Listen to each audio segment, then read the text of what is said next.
There is a special kind of arrogance that comes with a badge, a gun, and unchecked power. Officer Vance Holbrook thought he had chosen the perfect victim, a quiet black woman he could easily frame to pad his arrest numbers. He had no idea she was the undercover FBI agent sent to destroy him. The city of Chicago has a way of hiding its sins in the bitter cold. In the 14th District, those sins wore a dark blue uniform. Officer Vance Holbrook was a seasoned veteran of the force, a man whose personnel file was a labyrinth of excessive force complaints, mysterious cash seizures, and coerced confessions. But in a precinct that protected its own, Holbrook was untouchable. He preyed on the vulnerable, the undocumented, the poor, and minorities he knew the system would never believe over a decorated officer. How was a predator hiding behind a tin shield? For months, whispers of Holbrook's extortion ring had reached the highest levels of the Department of Justice. Local internal affairs either could not or would not bring him down.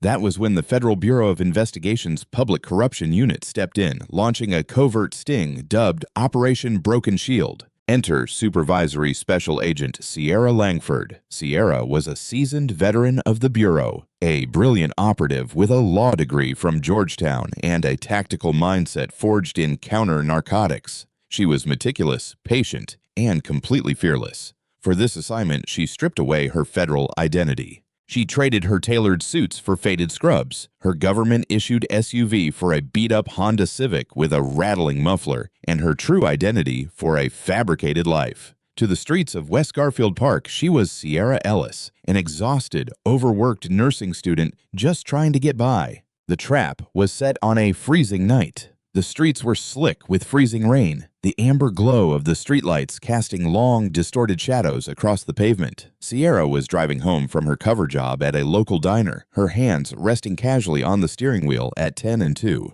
Hidden beneath her thick winter coat, taped securely to her ribs, was a state-of-the-art digital audio transmitter. Concealed seamlessly within the frame of her rearview mirror was a high-definition micro camera feeding directly to an FBI surveillance van parked 3 blocks away, manned by her handler, Special Agent Harlan Briggs. Suddenly, the unmistakable strobe of blue and red lights flooded her cabin. Sierra's pulse remained steady, though she arranged her face into a mask of convincing anxiety. She pulled the Honda over to the curb, killed the engine, and rolled down her window, letting the biting wind whip into the car. In the side mirror, she watched Officer Vance Holbrook approach. He walked with a swagger, his hand casually resting on the butt of his service weapon. He shone a blinding tactical flashlight directly into her eyes before leaning heavily against her doorframe. "License, registration, and proof of insurance," Holbrook demanded, his voice a low, gravelly bark devoid of any professional courtesy. "Is there a problem, officer?" Sierra asked, pitching her voice slightly higher, allowing a tremor of manufactured fear to bleed into her words. "I was just heading home." "Your taillight is out," Holbrook lied smoothly. Sierra knew for a fact both lights were in perfect working condition. Briggs had checked them only a short while earlier. Holbrook did not even bother to walk around to the back of the car to feign a look. He kept his flashlight pinned to her face. "You seem nervous, Sierra. Why are you shaking? You got something in this vehicle you shouldn't have?" "No, sir. I'm just cold. I just got off a double shift at the hospital." Holbrook sneered, a cruel twisting of his lips. He had done this 100 times before. He identified a target who looked too tired, too poor, or too frightened to fight back. "Step out of the vehicle." "Officer, please, I haven't done anything." "I said step out of the vehicle now," Holbrook barked, violently yanking the driver's side door open. Sierra complied, shivering as she stood on the slush-covered sidewalk. Holbrook patted her down with unnecessary roughness, his demeanor aggressive and demeaning. He then turned his attention to her car. Without asking for consent, without probable cause, he began to tear through her interior. He ripped the contents of her glove box onto the floorboards, tore up the floor mats, and rummaged through her nursing textbooks. Then he moved to the trunk. Sierra stood by the cruiser, watching him. She knew exactly what was about to happen. Holbrook leaned into the trunk, his back turned to her for a brief moment. When he turned back around, he was holding a small, clear plastic baggie filled with a crystalline white substance. "Well, well, well," Holbrook said, a triumphant smirk plastering his face as he held the baggie up under the street lamp. "What do we have here, Sierra? Looks like your double shift pays a little extra on the side. This is at least 20 grams of crystal meth." "That's not mine," Sierra cried out, playing the desperate victim to absolute perfection. "I've never seen that before in my life. You put that there." "Shut your mouth," Holbrook snapped, stalking toward her. He grabbed her wrists, spinning her around and slamming her chest against the icy metal of her trunk. The cold bit into her cheek. He slapped cold steel handcuffs onto her wrists, ratcheting them down painfully tight. "You have the right to remain silent. I suggest you use it, because nobody is going to believe a junkie nurse over a decorated cop."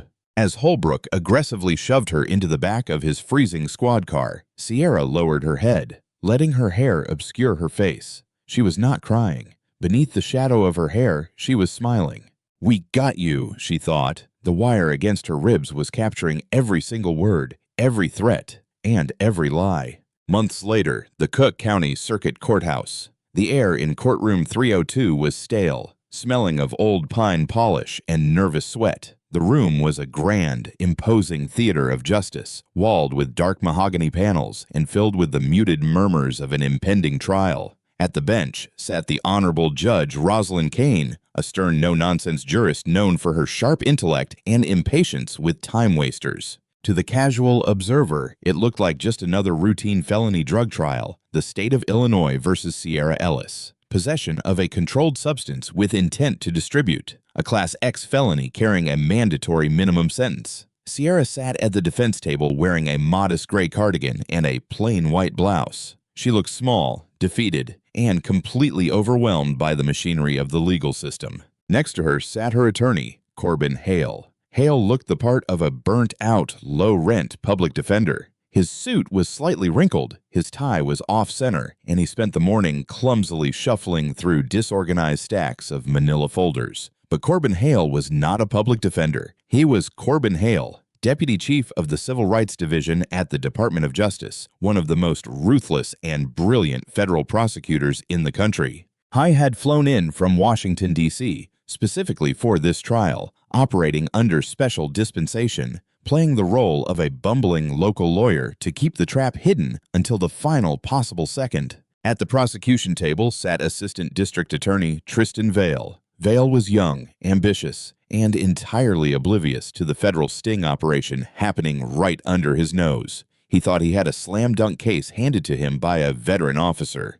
"The state calls Officer Vance Holbrook," ADA Vale announced, his voice echoing off the high ceilings. The heavy wooden doors at the back of the courtroom swung open, and Holbrook strode in. He looked like a recruitment poster for the police department. His uniform was crisply ironed, his brass buttons gleamed, and his boots were polished to a mirror shine. He walked with an air of absolute invincibility, a man entirely comfortable in a room where he held the power of life and death over the people he arrested. He took the stand, raised his right hand, and swore an oath to God to tell the truth. The whole truth and nothing but the truth. Sierra watched him from beneath her eyelashes, her expression neutral. Vale approached the podium.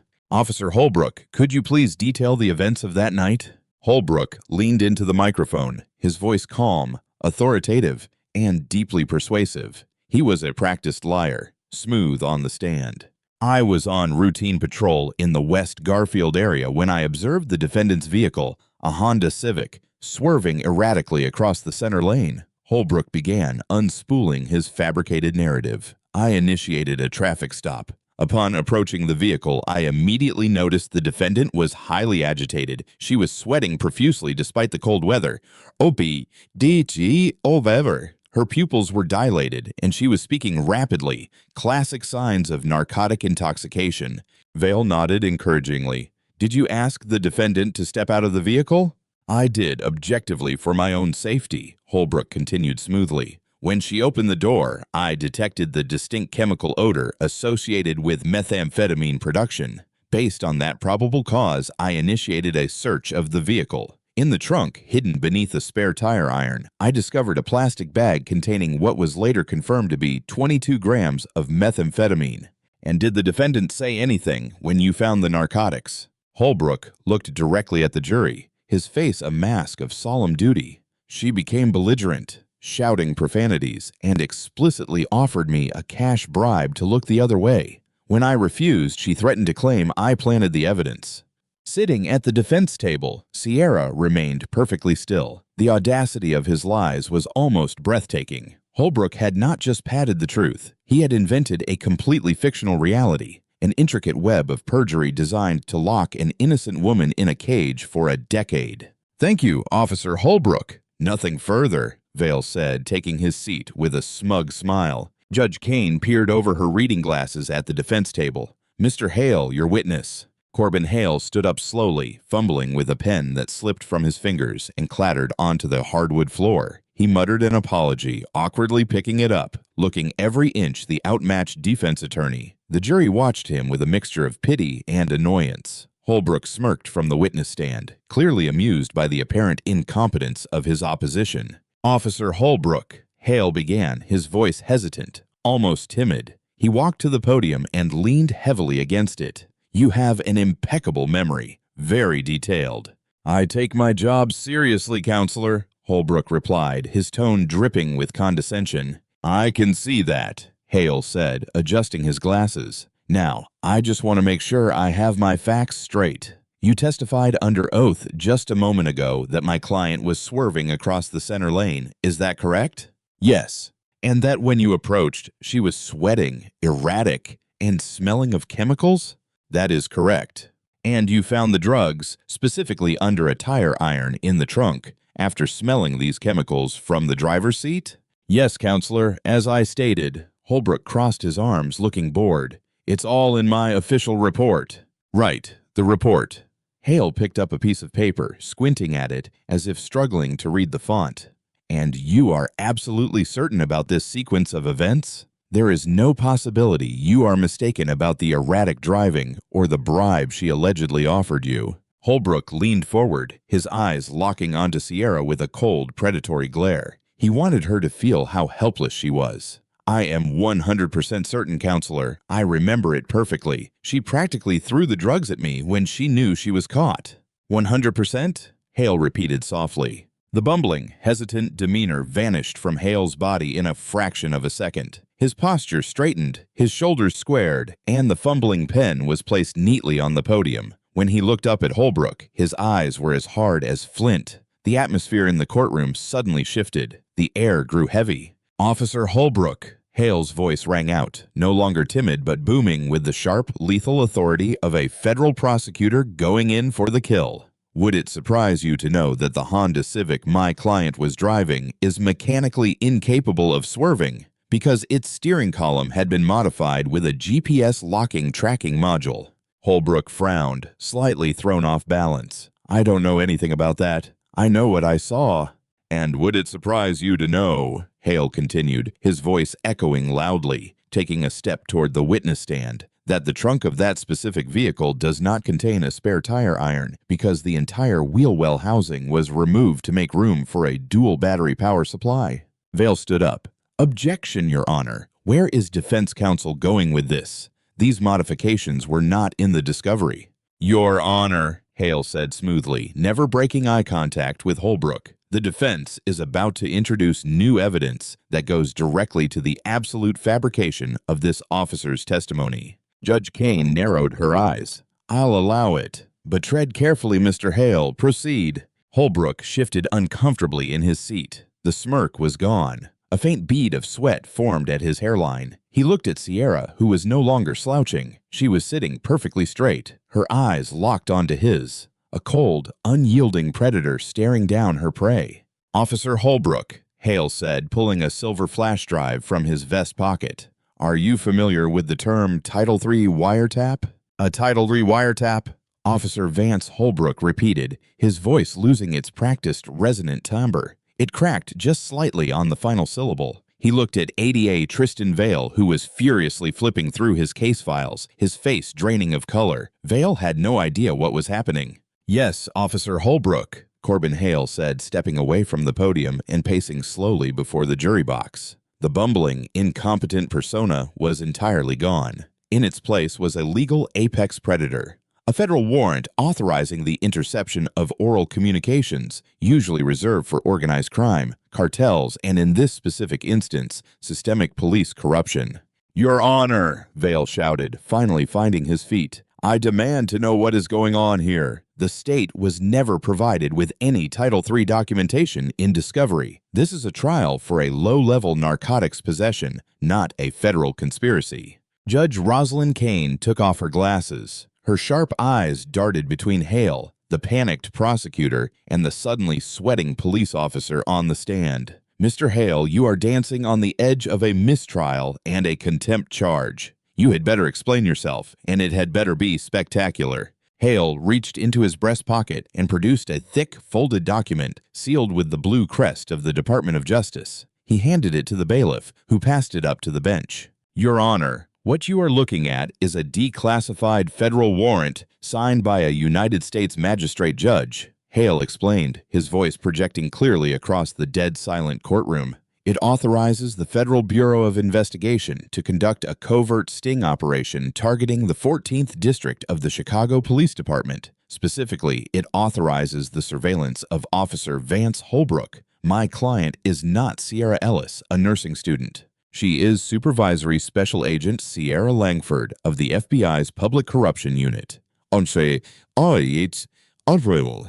A collective gasp echoed through the gallery. The jury members leaned forward, their eyes wide. Vale dropped his pen, the plastic clattering loudly against the prosecution table. On the witness stand, Holbrook looked as if he had been struck by lightning. The blood rushed from his face, leaving his skin a pale, sickly gray. He gripped the wooden railing of the stand so hard his knuckles turned white. He looked at the defense table. Sierra was no longer slouching. She had removed the oversized, frumpy gray cardigan, revealing a sharp, tailored black blouse underneath. She sat perfectly erect, her hands folded neatly on the table. When she met Holbrook's gaze, her expression was completely devoid of fear. It was the cold, calculating look of a hunter who had just successfully cornered her prey. "Your Honor," Hale continued, turning back to the judge, "the defense moves to enter into Evidence Defense Exhibit A, a continuous, unedited audio and video recording of the traffic stop in question, captured by concealed federal equipment on Agent Langford's person and within the bait vehicle."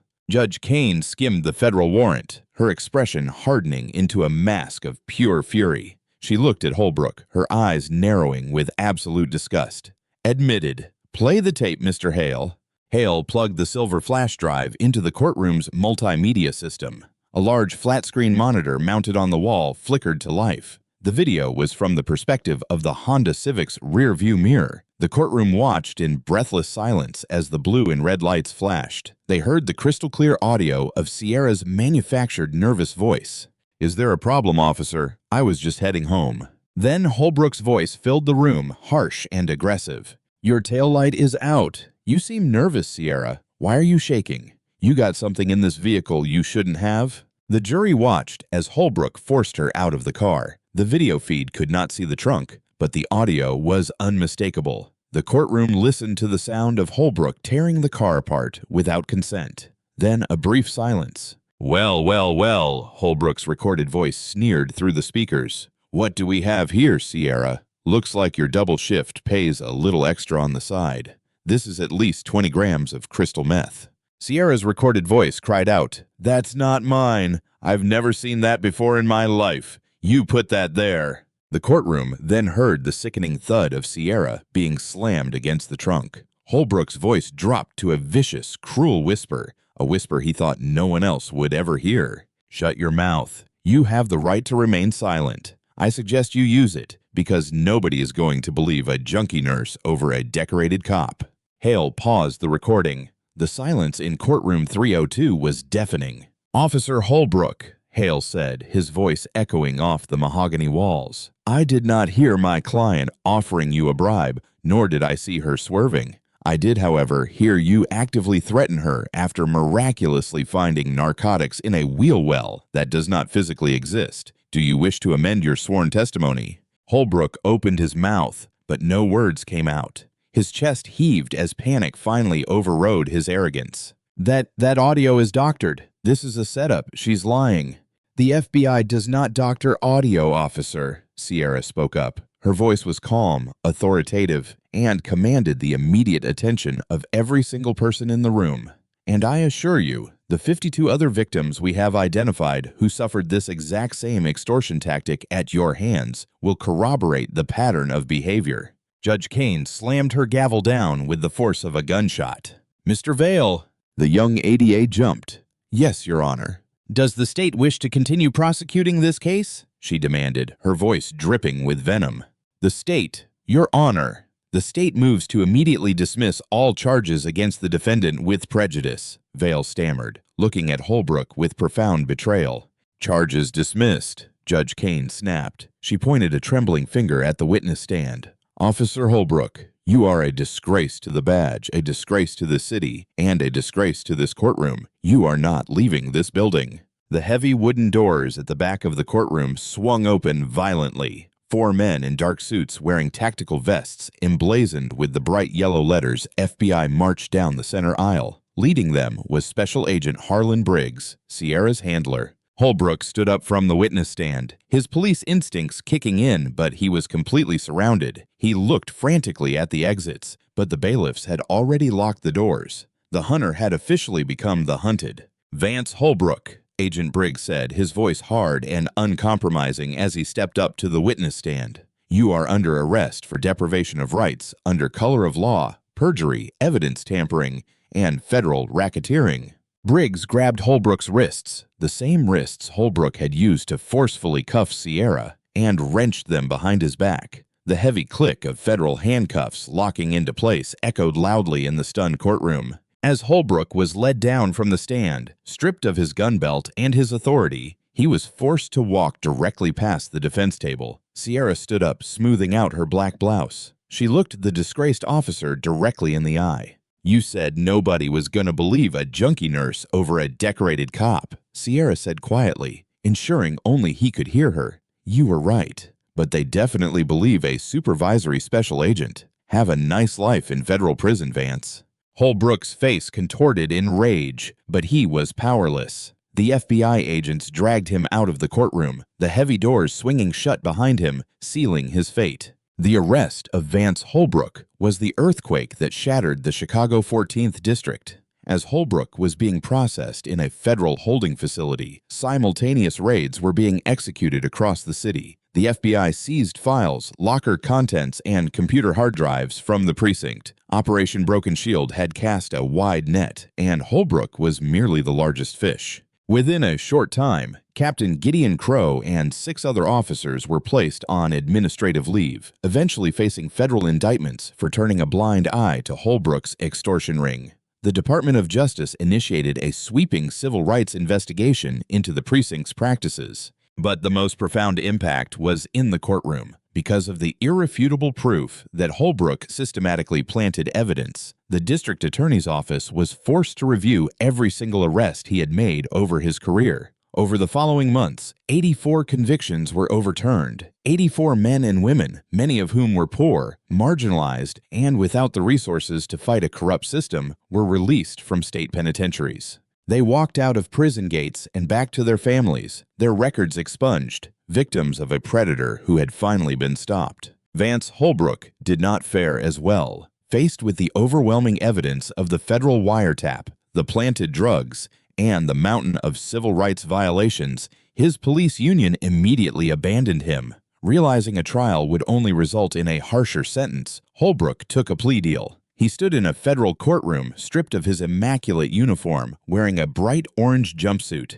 The judge sentenced him to 22 years in a federal penitentiary without the possibility of early parole. He would be housed in a special unit for former law enforcement, a caged animal for the next 2 decades of his life. Sierra Langford did not attend his sentencing. She was already in another city, operating under another name, driving another beat-up car. The badge was meant to be a shield to protect the innocent. But when men like Vance Holbrook tried to forge it into a weapon, there were people like Sierra Langford waiting in the dark to break it. If this story of absolute justice made your blood pump, hit that like button and share this video with your friends. True crime and real-life karma prove that no one is above the law, no matter what badge they wear. We drop incredible, jaw-dropping stories like this every single week. So make sure you subscribe and turn on notifications so you never miss out. Leave a comment below with your thoughts on Officer Holbrook's punishment. Thanks for watching.